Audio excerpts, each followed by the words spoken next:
Well, hi, we're back to wing building part 2.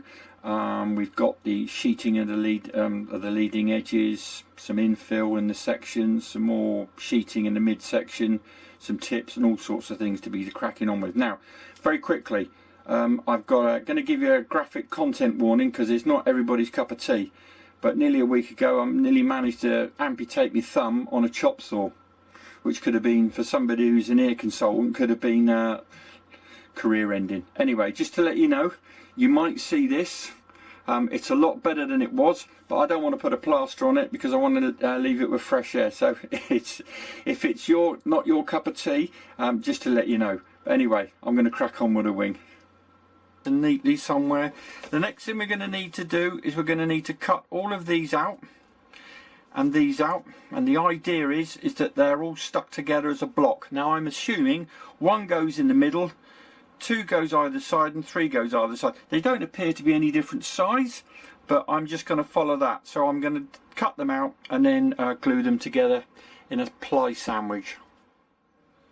Right, so we've got these 2 blocks, and what I've done is obviously made sure they were square at the end. Now, so the idea is, again, be careful with this wing that you don't push down on it. So the idea is that's got to fit into there, but that's just going to need a little bit of easing. And then this piece here is going to fit into there. So my advice is, when you're actually sanding this, I would take a little bit off of either side. But that's the idea. I'm going to get them down in position and then we'll glue them in place. Okay, I've got my 2 blocks which are in. Just make sure that they're not protruding above the ribs if you can.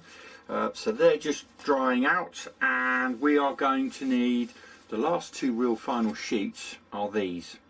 And it's interesting to note that that's obviously the main wing, this is the outer wing, and then this is the small tip section. I'm going to remind you now, but I'm going to remind you when we go along. Note that we've got a taper to these on these outboards. So in other words, we've got just something to be aware of. So we're going to be sheeting next with these. So I've glued. I'm just going to show you what I did with one of the outer panels, which is the same as I did with the inner panel. I have just put the glue down already. I've made sure that I've got the taper right on my sheeting, and what I'm going to do is I'm just going to drop these clamps across here,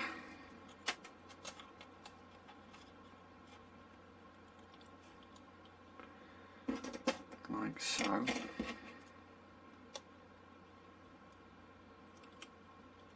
Now what I'm going to do is not the whole thing. I mean, you could actually possibly gamble and try and sino the whole thing, but I'm not convinced you wouldn't not get it square. So now what I'm going to do is I am just going to wick out any excess glue that I have here, and then what I'm going to do is I'm just going to get my sino, and I am just tacking the lead, this right by the spar, nowhere else, and that's just going to hold that actually in place. I'm just going to wait 30 seconds for that. Then it means that I can then put this down on the bench and then roll this over neatly. Just going to make sure that my super glue's not oozing out. Now we're going to take these off. That's the leading edge of the trailing edge of the sheeting. Done. So I'm just going to make sure I've got no super glue is wicking out of there. I'm now going to sit that down on there, and then I'm going to just fold this over and weight it just like I've done with the main edge. Right, so I'm having a mass sheeting session at the moment. I've shown you the techniques for the mid, the outer and the tips, that they're all identical. So the next thing we're going to need is just one of these triangular pieces, and you'll notice that it's got this little notch here, and this is where we were talking about having this notch that I said about. So the idea is that is now, and that's actually dropping in there without actually requiring any relief. So I'm now going to glue that onto there, just the top surface at the moment. Right, okay, so the main panel, we need to remove any excess of this sheeting here, and also not the spar with the notches, but this needs removing as well, and on the other side. So we'll remove that.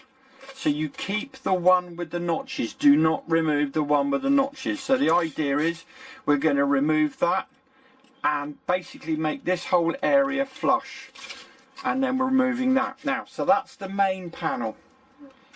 The outer panel is that, again, any excess to the sheeting is removed like so, and then this extending here is removed. Also on the other end, the oversheeting is removed, and this is removed as well. So basically on panel 2, so the two of your panel 2s, these are going to need to be flush either side. Then on your tip panel, the only thing we need to do is we're going to clean this up. So don't cut this off. I'm going to clean off this little bit of excess sheeting, and then what I'm going to do is I'm then going to remove this sheeting here, so that's flush, and this is going to be flush as well.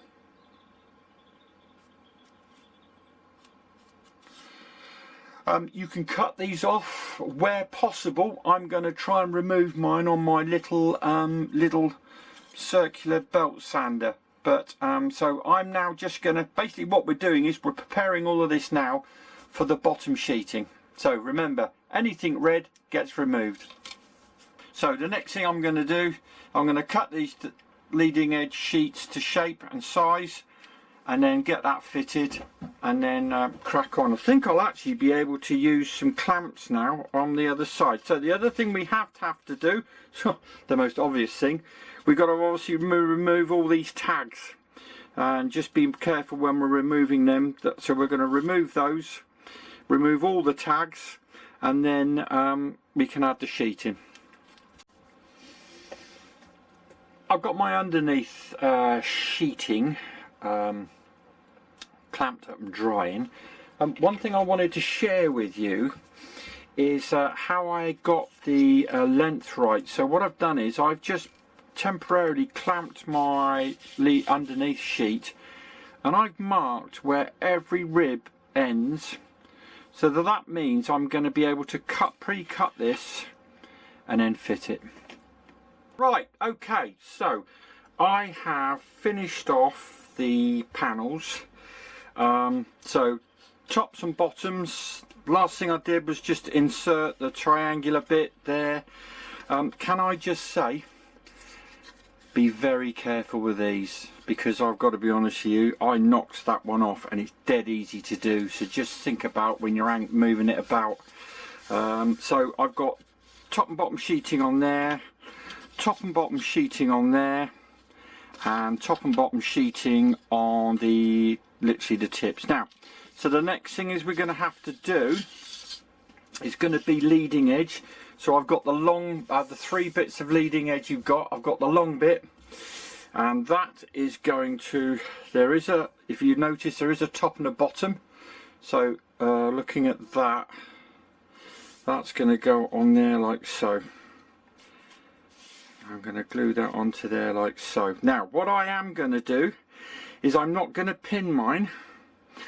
I am about to have a go at possibly popping some pegs here like so, and then having an elastic band or just some clothes pegs. But anyway, if I come up with a really clever idea of holding this in place without having to use pins, I'll get back to you. There you go. That, my friends, is sheer genius. So that's how I've put mine on. The elastic band's not too tight, but I got my leading edge on, and they are literally just clamped inside there, and that's just going to hold that in place while it goes off. And I'm going to do exactly the same for the outer panels. Now these we need to talk about at some stage when I've finished these, because these have got a bit of a curve on them, as you can see, and we need to talk about how we're going to do that. Because I haven't got the exposed spar, I've done the outer panels, that's gone on lovely. So now the other tip is, don't chuck the excess away from the middle panel, because that's going to need to get curved to go around there. Okay, so the all the leading edges have gone on lovely using those elastic bands and clips. We're just trying to do the leading edges on these very last little pieces. Now, I have copied the technique that was in the pictures, and I have soaked mine in this. I've got one that's bending very nicely to obviously go on this curve, and I've got one that's not having it. So I'm going to leave this one, and this one I'm just popping down into the kitchen, and I'm going to get that over the steaming kettle to get the curve. I'll let you know how I get on. Okay, well, I managed to get that done as prescribed, although one of them did take a while. And I've got to be honest with you, my proven technique, I literally just held it like that, making sure not to crush this spar, flipped it over and just poured 2 gallons of super glue in there. But it's worked. It just needs sanding up. Now, the very last thing we need to do, so the final stage is the wingtips. So we get number 1 and we knock out that little flying jobby, knock out that flying jobby, though I've got plans of those, but don't tell Vincent. And then the idea is that these match up like so, and then I am going to glue these with a PVA or an aliphatic resin, and then they are then going to be stuck onto here like so. And then when that's all tidied up, that will be the wing finished, and then we've just got a mass load of sanding to do. So I'm going to crack on with those.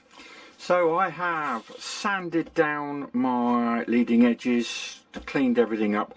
I think it's fairly explanatory that these are going to locate into here.